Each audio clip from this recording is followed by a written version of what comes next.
પોરબંદરમાં 300થી વધુ બાળકોએ રામાયણના પાત્રોની વેશભૂષા ધારણ કરી હતી. પોરબંદરમાં બાલા હનુમાન મિત્ર મંડળ દ્વારા આયોજિત અને તેમના માર્ગદર્શન હેઠળ એક્સ્ટ્રીમ ફિટનેસ કેર દ્વારા રામાયણના પાત્રો ભગવાન શ્રી રામ, લક્ષ્મણજી, સીતાજી અને હનુમાનજીના વેશભૂષાવાળું વિશિષ્ટ કાર્યક્રમ યોજાયો હતો.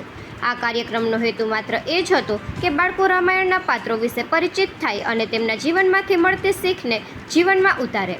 આ ભક્તિમય કાર્યક્રમમાં 1 થી 12 વર્ષના 300થી વધુ બાળકો અને બાળાઓએ ભાગ લીધો હતો. તેમણે રામાયણના પાત્રોના વેશ ધારણ કરી ભક્તિ અને સંસ્કારની ભાવનાને જીવંત બનાવી હતી. દરેક બાળકને કેતનભાઈ ગજ્જર અને તેમના પરિવાર દ્વારા યાદગાર ભેટ આપી પ્રોત્સાહિત કરવામાં આવ્યા હતા. આ પ્રસંગે રેખાબેન સતીશભાઈ ગજ્જર, પુષ્પાબેન ખ્યાતિબેન ગજ્જર, વેદિકાબેન ગજ્જર, જીયાન, વર્ષાબેન, દીપાબેન અને રાકેશભાઈ પાલ પરિવાર દ્વારા તાલસીપાલ, સ્નેહલપાલ, માહી, આકાંક્ષા વગેરે ખાસ ઉપસ્થિત રહી બાળકોને ઉત્સાહિત કર્યા હતા. હનુમાન જન્મોત્સવના આ અવસરે એક્સ્ટ્રીમ ફિટનેસ કેરના વિદ્યાર્થીઓએ કરાટે, યોગ, ડાન્સ અને પિરામિડ જેવી પ્રસ્તુતિઓ આપી સૌને મંત્રમુગ્ધ કર્યા હતા.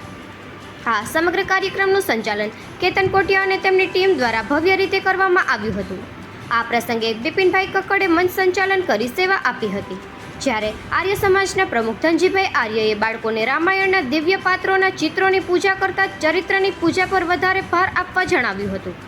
કાર્યક્રમને સફળ બનાવવા આર્ય સમાજના મંત્રી કાંતિભાઈ ચુંગી, આર્યવીર દળ અધિષ્ઠાના ગગનભાઈ કુહાડા, કરાટે એક્સપર્ટ મહેશ મોતીવરસ, સુનિલ ડાકી, મનાલીબેન મસાણી, નિશા કોટિયા, ક્રિષ્ના મહેતા, અંજલિ ગંધ્રોકિયા, ધ્વનિ શલેટ, હની મોતીવરસ, સ્નેહા પાંજરી, આહના કોટિયા, ધ્યાના કોટિયા, હેબિટ મલિક, યશ ડોડિયા, મેલાપ લોઢારી, કાર્તિક માલમ, જીવન ગોહેલ, મોહિત મઢવી વગેરેએ જહેમત ઉઠાવી હતી.